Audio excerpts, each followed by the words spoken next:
Cuman sayangnya kalau misalnya kalian pengen cari Livina yang bekas, itu usahain suara mesinnya itu sering ya terjadi untuk di Livina itu suara mesinnya.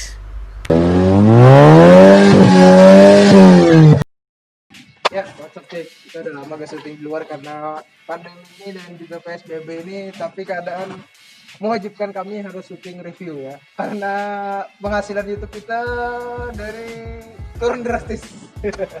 Ya, ini kita bakalan nge-review mobil yang harganya andal 100 juta dan waktu zamannya itu cukup laku di pasaran, sangat bersaing dengan MPV seperti Avanza dan juga Xenia. Oke, kali ini kita bakal nge-review Nissan Grand Livina 1.5 XP. Nah, kali ini mobil ini cukup salah satu rekomendasi ya dari kami kemarin waktu direkomendasi harga mobil under 100 juta kalau nggak salah.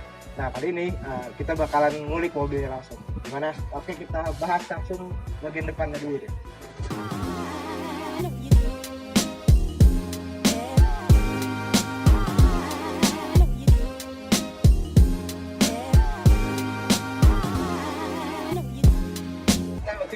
Bagian depan ya, untuk bagian depannya mobil ini grillnya ini masih bukan chrome ya, warnanya cuman silver. Terus juga ternyata dia udah ada fog lamp sih, entah itu opsional atau untuk mobil ini udah ditambahkan dengan fog lamp. Dan sayangnya mobil ini ya karena tahun 2011 ya, 2009, karena mobil tahun 2009 masih menggunakan bola lampu halogen plus belum ada proyektor seperti mobil-mobil kekinian. Tapi ya ini sih cukup terang lah ya, standar lah. Waktu zaman dulu kan juga dia bersaingnya dengan Avanza dan juga Xenia yang mana belum ada lampu LED ataupun juga proyektor. By the way, ini agak sedikit unik di setup mesinnya, jadi ada kayak berotot gitu, sedikit agak kekar ya, ada sempaknya gitu, belahannya gitu. Untuk bagian depan desainnya emang gimana ya, kalau untuk dibandingkan dengan LMPV yang sekarang sih emang dia jauh ketinggalan futuristiknya. Cuman kalau untuk dipakai disandingkan dengan rival-rivalnya pada tahun 2009-2010 ke bawah, ini cukup oke lah, karena kalau Avanza kan dia agak sedikit tinggi, kalau ini lebih ke LMPV ya. Oke, kita ke samping yuk.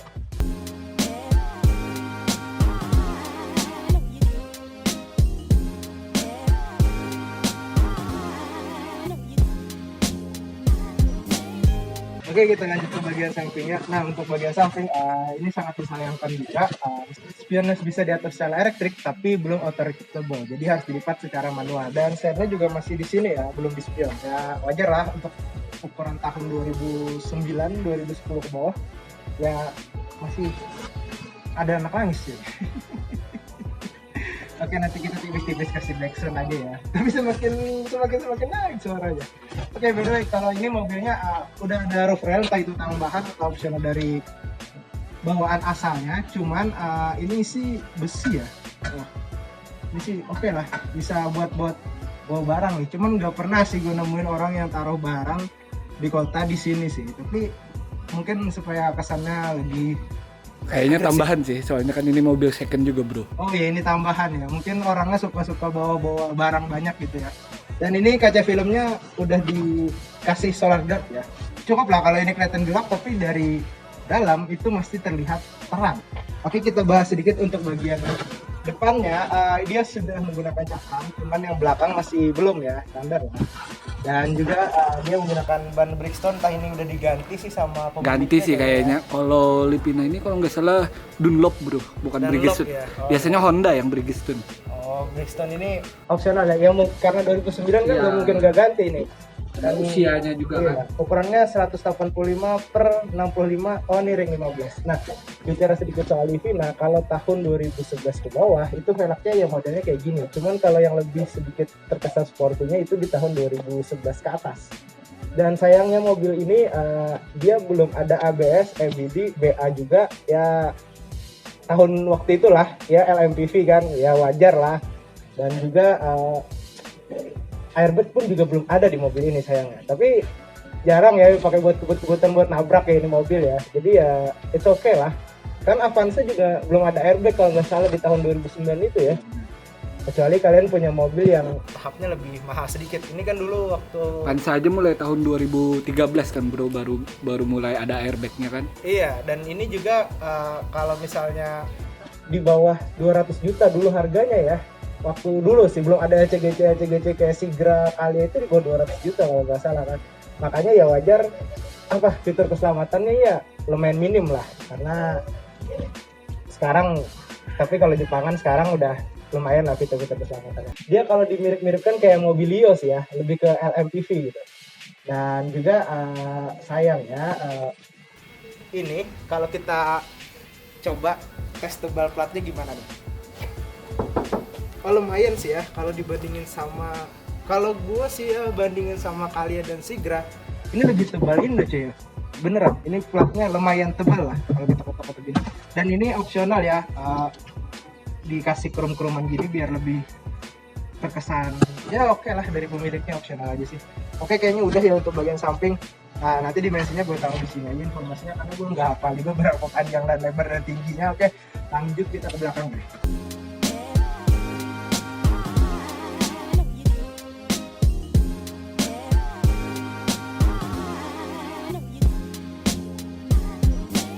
Oke, kita bahas belakangnya. Mobil ini untuk sekelasnya dia udah ada defogger ya, terus juga wipernya, dan juga di sini ada stop lamp. Dan ini bawaan sih kalau nggak salah sih ya, atau tambahan sih, gue lupa juga sih. Terus juga di sini ada logo 1.5 XP yang otomatis, jadi ini yang matic, bukan yang manual. Terus juga kalau nggak salah mobil ini ada yang 1.5 yang 1500 cc dan juga yang 1800 cc. Nah, itu tipe tertingginya ya. Kalau nggak salah Highwayster udah masuk ya. Kalau saya di tahun 2009 itu sih kalau nggak salah. Itu yang tipe paling tingginya. Makanya ngomongin soal mobil ini dia belum. Oh, belum ya? Tahun 2011 udah paling tinggi. Equestar itu udah 2011 2012 ya. Oh iya iya. Yang udah pakai ini ya, apa velgnya agak sedikit two-tone gitu ya. Oh iya. Gua soalnya udah nggak pernah main Livina sih ya, jadi nggak tahu tipe-tipenya gitu. Jadi kita ini review. Dan juga banyak yang kurang tahu, kira Nissan itu produk dari Amerika atau Eropa bro. Nissan kembali lagi kita ingatkan, Nissan adalah produk dari Jepang ya. Nissan Jepang cuy. Iya. Nissan GT-R ya. Iya. Ada ya. Kan banyak yang taunya cuma Honda, Suzuki, Toyota, ya. Daihatsu kan. Mobil Jepang ya. Ya. Apalagi di daerah-daerah tempat kita deh ya, maklum bukan ibu kota. Ya, mau cari mobil Eropa mereknya Nissan gitu ya. Kirain kan Nissan, terus takutnya wah susah segala macam spare part. Kan produk Jepang terkenal dengan kemudahan spare partnya di luaran kan, after sale-nya kan. Nissan GT-R gitu ya, terus juga Fairlady itu semua. Iya. Jepang cuy. Masa Nissan dibilang Eropa sih? Kalau kalian bilangnya Mercedes ya, BMW, oke lah Eropa ya. Oke, kita lanjut lagi. Di sini udah ada sensor parkir, mungkin ini opsional tambahan ya. Jadi kalau ini belum ada kamera mundur ya wajar lah, tahun 2009 gitu masa kalian mau. Tapi bisa ditambahin loh, tinggal hati-hati ini, tinggal tambahin aja, itu opsional aja. Terus juga ini headlampnya masih halogen biasa ya, tapi desainnya kalau dibandingin Pantat sih ya ini sedikit lebih apa ya, dia lebih sporty sih kalau menurut gua dibanding Avanza sih. Kalau Avanza itu kan agak sedikit tinggi, dan ini keunikannya mobil ini posisinya nggak terlalu tinggi, jadi ketika kalian mau bawa barang ngangkat koper gitu nggak terlalu effortless banget buat naruh ke sini. Kalau Avanza kan dia atau Rush itu agak sedikit tinggi gitu. Nah sayangnya di mobil ini untuk bagasinya dia lumayan bisa ngangkut barang ya, koper-koper ada 5-6 buah koper masih masuk sih. Terus juga ini sih cuman dia kalau misalnya penumpang bagian belakang sayangnya nggak ada ini nih, penyangga kepala gitu, jadi harus nengok gini. Tapi biasanya ya headrestnya ya untuk, tapi biasanya paling belakang anak-anak kecil sih. Tapi kalau di tempat kita orang dewasa juga ditaruh di belakang sih. Terus juga kalau dilipat nih ya, dia bakalan rata lantai dan ruang bagasinya cukup luas sih. Dan ini luas deh, dan juga ini tadi yang paling enak, angkat barang nggak perlu tinggi-tinggi lagi. Tapi sayangnya kalau pelipatannya biasanya kan kalau mobil sekarang 40 ya 40 60 gitu ya. Tapi kalau ini kalau dilipat maksudnya kalau paling belakang 50 50, tapi kalau ini kalau dilipat ya dilipat semua gitu, nggak bisa satu bisa. Tapi oke lah buat bawa anak-anak ya, orang dewasa kurang rekomendasi ya sih.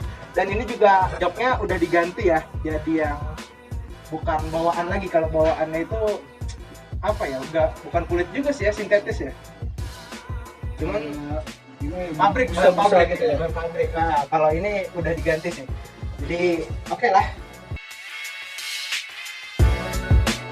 Oke, sekarang kita bahas mesinnya. Nah, mesinnya ini 1498 cc, kodenya HR15DE, 4 silinder DOHC, dan juga tenaganya itu sekitar 107 HP di 6000 rpm, dan torsinya itu 148 Nm di 4800 rpm.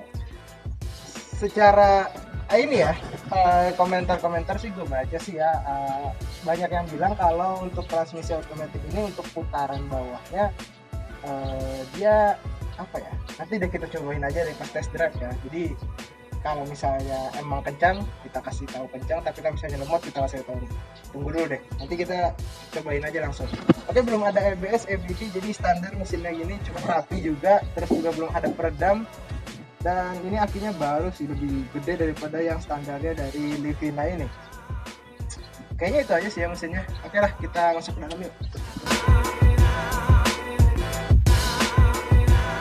Oke, kita lanjut ke dalam interiornya. Nah, untuk interiornya ini mobil yang ini ya, kalau tahun 2009 ke bawah dia coraknya lebih beige gitu sih, enggak beige silver gitu, belum yang hitam-hitam itu untuk yang 2011 ke atas.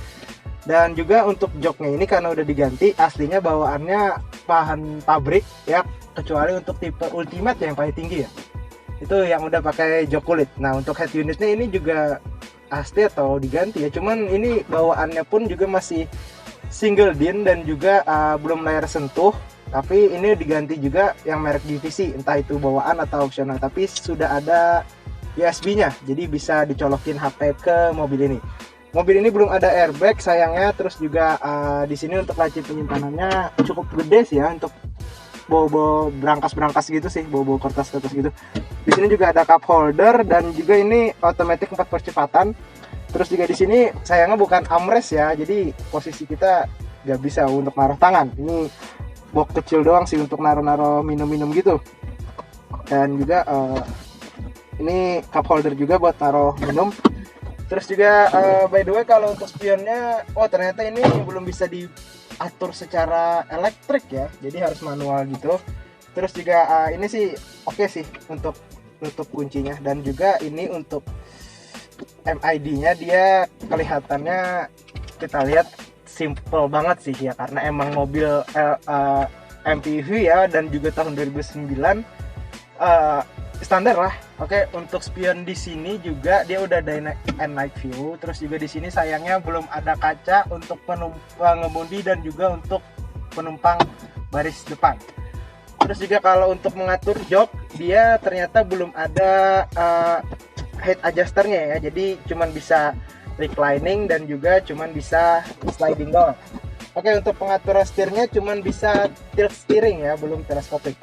Dan juga dia untuk posisi berkendaranya cukup tinggi, tapi kalau dibandingin sama Avanza dan juga Xenia ini jauh lebih rendah. Jadi tinggi cuman sedikit lebih rendah ya, kebanyakan bawa LMPV biasa lah. Oke lah. Terus juga AC-nya masih puter-puteran kompor gas ya, tapi ini bisa arah hembusannya bisa diatur untuk ke kaki atau juga ke badan doang. Oke, kayaknya udah ya untuk bagian baris depan. Untuk build quality-nya ya standar lah, tahun 2009-2010 ya, belum ada yang oke juga. Tapi ini 2009 build quality cukup solid masih cuy, belum ada yang kayak geretak-geretak bunyi-bunyi gitu. Oke, kita lanjut ke baris kedua yuk.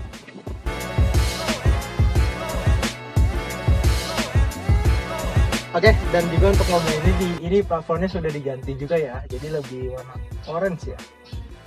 Oke lah. Terus juga sayangnya tadi kalau untuk di depan ini belum ada naik turunnya ya pengaturannya, jadi fix gitu ininya, apa sih namanya, seat belt ya. Iya, gue sering lupa karena udah 2 bulan gak review mobil gitu ya, jadi kayak agak ngebleng gitu sih. Terus juga kalau ini AC-nya belum double blower, cuman dia AC yang dari depan nyambung ke sini, jadi kita belum bisa ngatur kayak kecepatan arah hembusannya ngikut yang di depan. Untuk posisi duduk di tengah ini cukup luas ya, Dan juga di sini menarik kalau misalnya penumpang baris kedua ini pengen duduk di tengah, ini kurang disaranin karena tidak ada headrestnya. Tapi kalau misalnya nggak ada yang duduk, ini bisa dibuka, ya bukan sulap, bukan sihir cuy. Jadi ini bisa untuk ditaruh sebagai ditaruh sebagai armrest dan juga untuk menaruh botol minum. Oke lah. Jadi kita tutup lagi ya. Jadi ini pakai resleting gitu ya, kayak celana panjang gitu.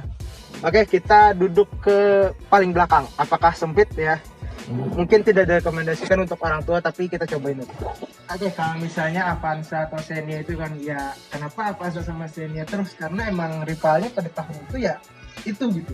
Belum ada Mobilio kan di tahun 2009.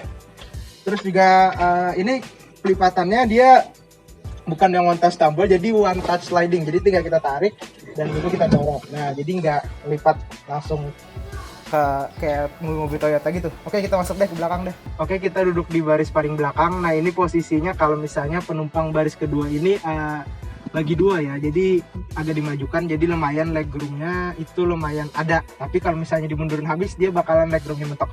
Sayangnya di sini ini kaki kita rendah banget, jadi nggak terpopong dengan sangat baik. Terus juga nggak ada headrest, jadi harus nongok kayak gini, dan gua ini tinggi 170, hampir mentok ya. Jadi kalau untuk kalau untuk orang dewasa kurang direkomendasi sih, jadi untuk anak-anak doang. Oke, kita nanti coba mobilnya yuk.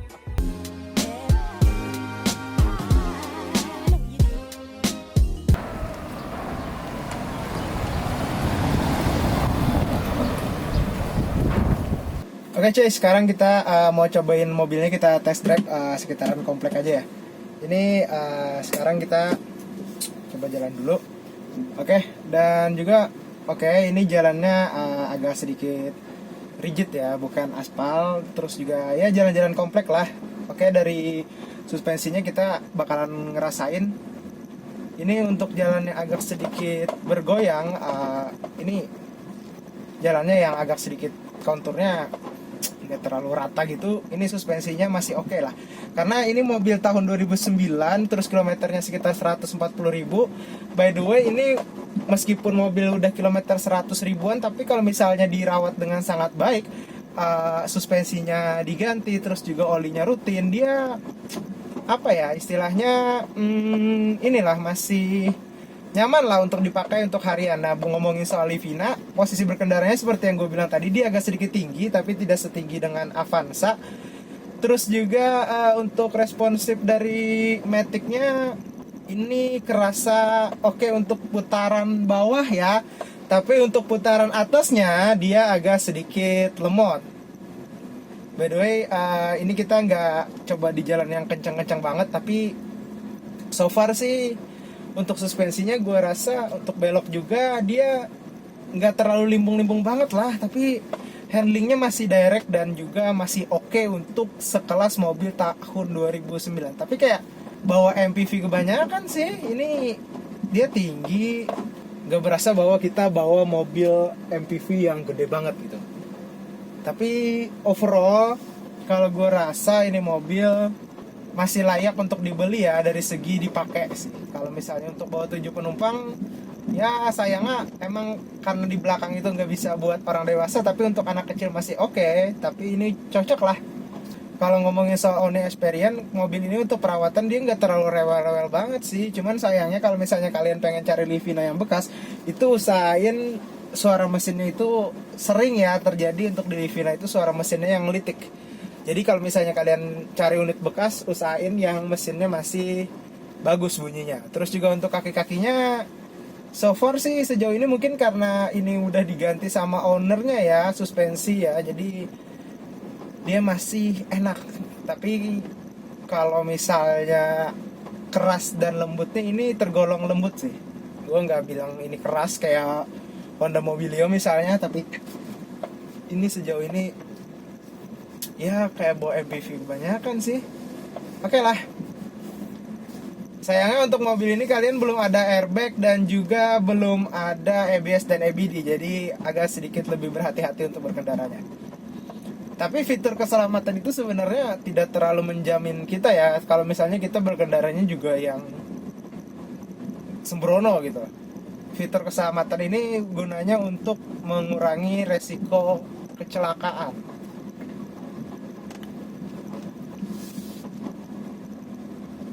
Kedapan kabinnya oke ya. Jadi karena transmisinya ini agresif di putaran bawah tapi agak lemot di putaran atas, jadi mobil ini agak sedikit berat kalau dipakai di tanjakan.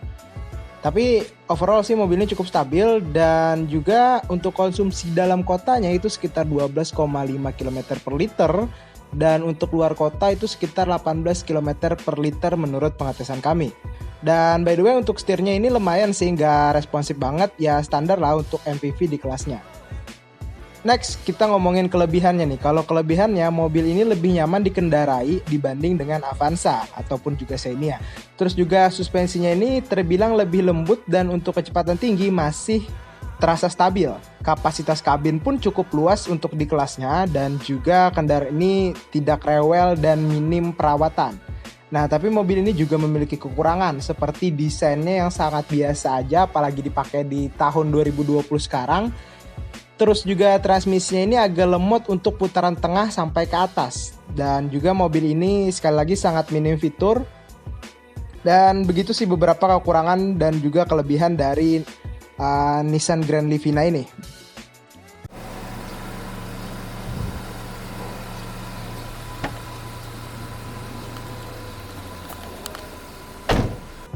Oke, kita tarik kesimpulan. Jadi kalau kalian emang memerlukan kendaraan yang compact terus juga nyaman, bisa bawa banyak penumpang, irit juga, Nissan Grand Livina ini bisa menjadi salah satu opsional yang bisa kalian lirik. Terus juga ini lumayan laris di pasaran pada waktu dia awal meluncur, ya bersaing lah dengan Toyota Avanza dan juga Daihatsu Xenia. Dan juga mobil ini juga masih menjadi magnet untuk pasaran mobil bekas serta spare part dan after sales dari mobil ini cukup sangat tersedia. Tapi by the way sebelum kalian beli Livina bekas nih ya, ada beberapa penyakit umum dari Nissan Livina. Ini biasanya ada pada shock breaker belakang yang sering bocor. Terus juga mesin juga kerap mengelitik kalau sering menggunakan bensin yang jelek. Jadi usahain kalau misalnya kalian pengen beli Livina yang bekas, kalian cek dulu lah itu shock breaker bagian belakangnya bocor atau enggak. Terus juga mesinnya masih halus atau mengelitik. Oke, kita udah nyobain mobilnya dan juga buat kalian suka jangan lupa kasih like, terus juga share video ini dan kasih komentar. Jangan lupa subscribe, like, dan komen. Sampai jumpa di video selanjutnya. See you next time, guys.